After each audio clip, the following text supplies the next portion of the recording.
You are looking at Julian's pronunciation guide, where we look at how to pronounce better some of the most mispronounced words in the world, like this other curious word. But how do you say what you're looking for today?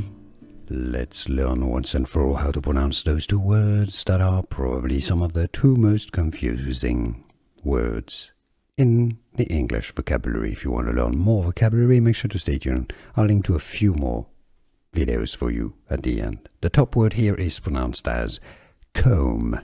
Alright, so the B is silent, and you're going to see that, yes, B's are silent quite often in English this way at the end of words. Comb, alright, comb. So you have a diphthong om sound, comb. The bottom word is pronounced tomb. It's an oo sound, a long oo sound. I know it's only one O in the spelling, but the pronunciation is tomb.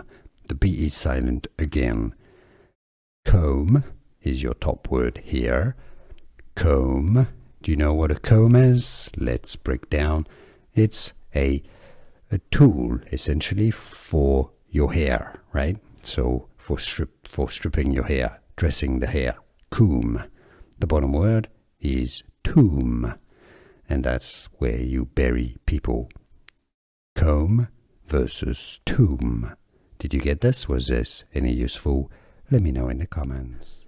Here are more videos on how to pronounce more confusing words and names too many mispronounced. Like this video if you found it useful. I appreciate your support. I'll see you soon and thanks for watching.